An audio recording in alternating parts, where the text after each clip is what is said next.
Hi BookTube. I'm here to, I guess, kind of wrap up 2024 or explain why there's not much of a wrap up and why there weren't many videos. I call it the Great Slump of 2024. So what happened? I started a lot of books.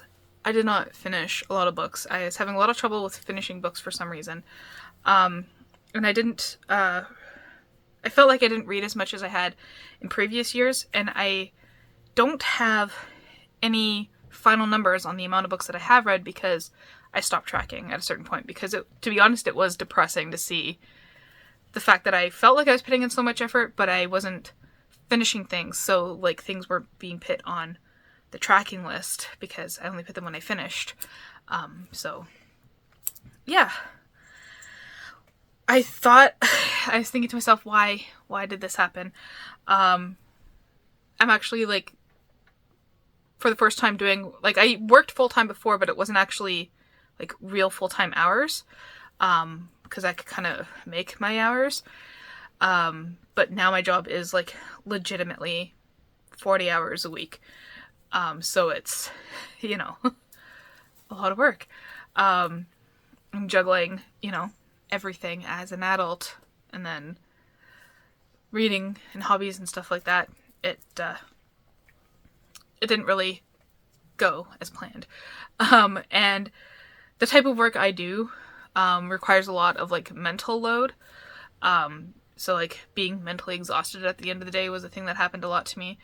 You know, I work with mental health.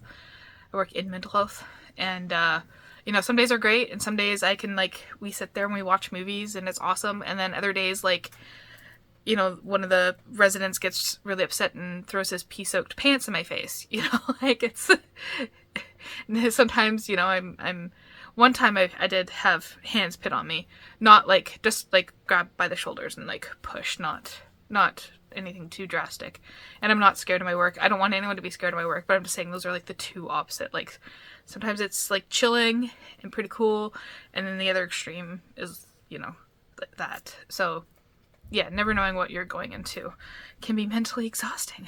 But I love my job. Don't get me wrong, this is the best job I've ever had. So, yeah. And I also, at the same time, took on a lot more responsibilities at work.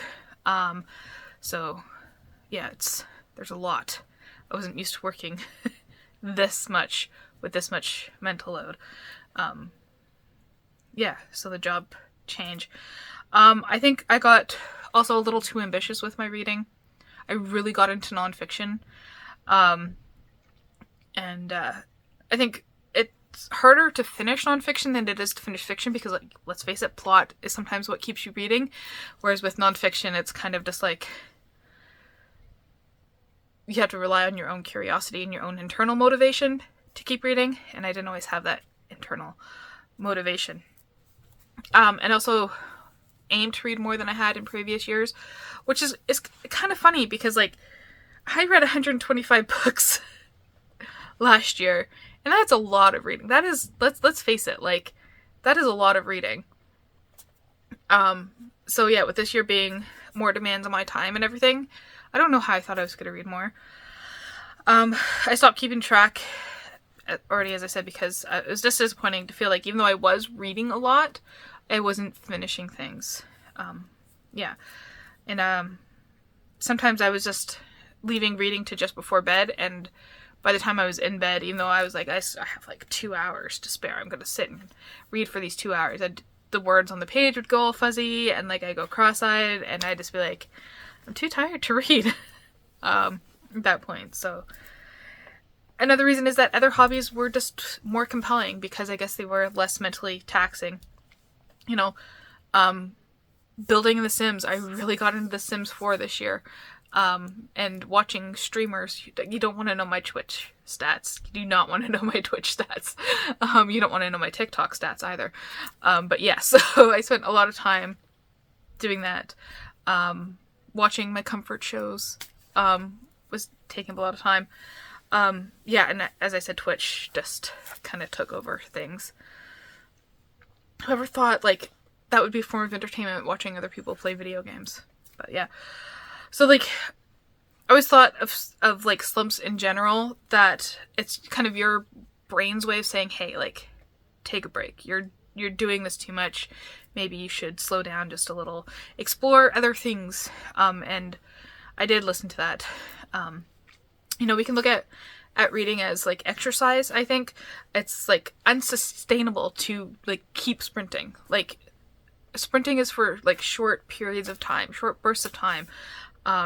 We got to look at it as like marathon is just constantly going to in my head. I think of like just like a normal average person exercising.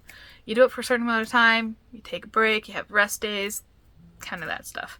And sometimes, like we put too much pressure on ourselves to read, especially in the online book community, because before I found BookTube, I was reading maybe like 20 books a year. And I considered myself a reader then, and I still consider myself a reader. I only started reading like 50, 60 books a year when I was doing BookTube, and then 100 plus in the past few years. We don't really need to read that much to be considered readers and to consider ourselves readers, right? And sometimes the pressure is good because it encourages you to read and discover more. The amount of books I read led me to read more diversely, and that was something I really strived for in my reading. But the pressure should be personal, and I don't think you should feel deterred from calling yourself a reader just because you hit a big slump and you aren't reading as much as other people. And just there's other hobbies and things going on in life like that have to happen, right? So I am gonna try, and I have been trying these past months to when I say past month, I mean December, to fix my reading. So first thing I'm gonna do is read less and be okay with reading less, and understanding that I have other priorities in life. I created actually a new addition to my TBR game. You'll have seen that. Whereas like before I'd have 10 books on my TBR, and I think that number was a little bit daunting. So I made an addition to my game where I have to exercise certain books. And by exercise, I don't mean like exercise, like running on a treadmill exercise. I mean like exercise as in like the exorcism. That kind of exercise. Oh, sorry. I shook the tripod. So yeah, I cut my book TBR in half. I want to get back to reading more fiction again. I think fiction is where I need to be, even though I feel a lot of nonfiction calling my name. Fiction will help me get that sense of accomplishment. And I want to read some other easier books when I feel daunted by these big complicated books that I want to read, but they take a lot of effort to read. I also want to get back into reading comics. That's where like a large part of my number came from, was comics. And I want, of like the books total that I've read in a year, so I want to get back to reading more comics. I kind of fell away from that this year. So I want to read more comics again. Just because they're quicker to finish, you'll get that like serotonin hit. Like, how like short form videos are like easier to scroll through, and you get that instant dopamine. You're just like, yes, yes, yes. Comics are like the TikToks of books. Does that make sense? Yeah, so I have some time at work to go on my phone, so I figured instead of like scrolling through Reddit or whatever, I'll put e-comics onto my phone, and then I could read those at work as opposed to whatever else I do on my phone at work. Another thing I want to do is read a poem every day, because again, those are quick, easy, finish that, feel a sense of accomplishment. They are slightly more demanding to me than comics because I do analyze them, but I have like, I'm gonna make a video about it. I have like a background in, my bachelor's was in romantic poetry, so like I am faster at analyzing than someone, say, starting out. So that's that exercising as in like running exercise. That's a way that I'm looking to exercise my brain. That I strive for that in reading too. So that will be a quick way to get that sense of accomplishment. And it's kind of like a back to my roots type approach there too, because that is what my background, that's not how I got into reading, but it's like a big component of my history of reading. So I also have significantly less reading goals this year. There's 3 reading goals. I want to read for 1 hour every day. I want to read 1 Batman comic a month. I'm making 2025 the year of Batman.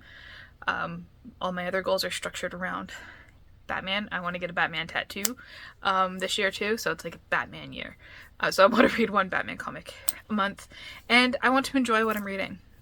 That's it. Those are my 3 goals.